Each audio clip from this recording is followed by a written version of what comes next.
know that today I am in London.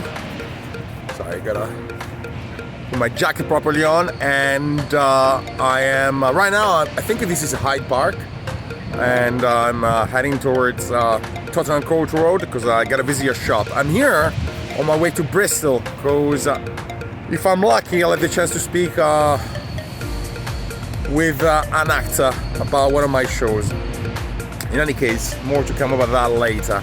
So I thought of, about shooting this video like in Leicester Square, but I don't know if you can hear the noise behind me, but just very noisy. And also I forgot my mobile phone stand, so I'm shooting this like on the spur of the moment. In any case,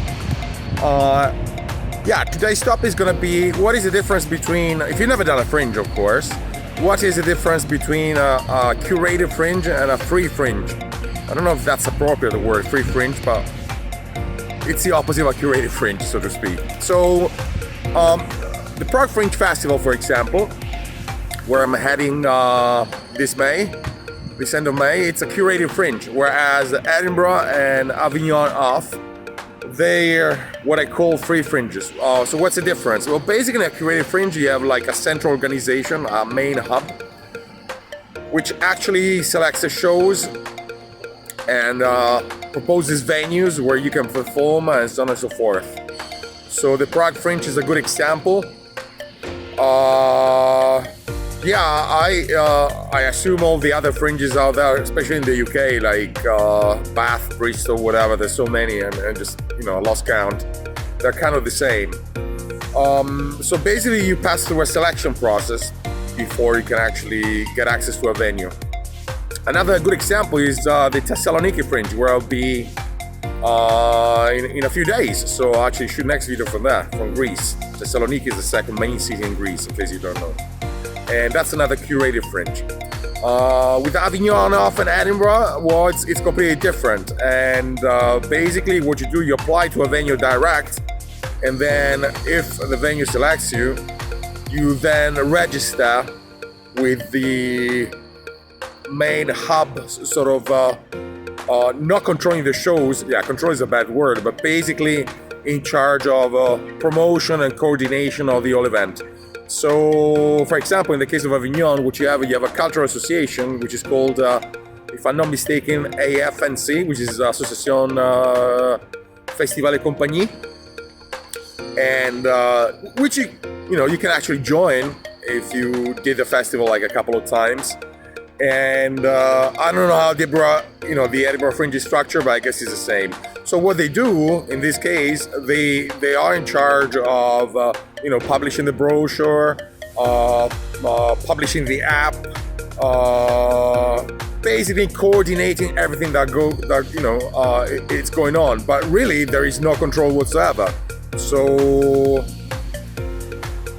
I think here there's like it depends what kind of shows, what kind of show you have.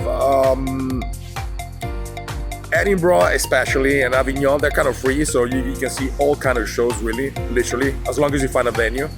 But in the case of Prague, for example, it really is more difficult because you have 60 shows or something like that. So you do have to pass through a selection process. And I speak specifically about different festivals while I'm there. I think Thessaloniki, it's the first year for Thessaloniki. It's about 30 shows, I'm not sure. Check it out because it seems interesting. I'm actually going there to see a show. Like I said, I watch lots of shows when I have whenever I have some free time. Something else which is very important, I think, which is the main difference between Avignon and Edinburgh. What I found in my case, and I've been to Edinburgh twice, but 10 years ago, so I haven't been there for 10 years. It's gonna be certainly, something must have changed, and I'll tell you when I'm there. But the main difference between Edinburgh and Avignon, Edinburgh is really is comedy. I mean, you take the old brochure of the Edinburgh Fringe Festival, and you're gonna see I don't know, 50% of the shows are really like stand-up comedy, which is okay. I enjoy watching stand-up comedy shows whenever I'm in London, but if you go to the theater section, I think it's 300 or something like that. Whereas Avignon, I would say, and this is it's a subjective view, it really is more theater for a number of reasons. in a way, France has a big theater tradition. Of course, the UK, you know, Shakespeare and so on. But France, really, if you speak about like nouveau theater, especially pantomime, mime, clowning, and so on and so forth, I think by and large the tradition is much stronger than the British one. Don't get offended, guys. This is subjective view, but you know, I want to be honest in these videos. And last but not least, also another great Fringe. It's the Brighton Fringe, which I did attend for 2 years, I think. It's completely different from Edinburgh and Avignon off. Still, it is not curated, it's a free Fringe. But people that go there usually don't do the whole run. That is to say 3 weeks. They usually stay like 5 days, 6 days, 7 days, and stuff like that. So yeah, if you go to Edinburgh and Avignon, you really want to do like, you know, the whole run for a number of reasons. First of all, arts industry professionals go there, and it's just the kind of event you want to participate in for 3 weeks at least. Another one I may suggest, which I found, which I did find very useful in the past. I mean, very intriguing and interesting, is the Camden Fringe. Now, I am in London, so that's why I'm quoting this one. Camden, you know, Camden Town. It's a big neighborhood of London, and it started very small. I don't know how many shows he started with, but right now I think he lists something like 300 shows, and it's a great Fringe, you know. It overlaps with Edinburgh, so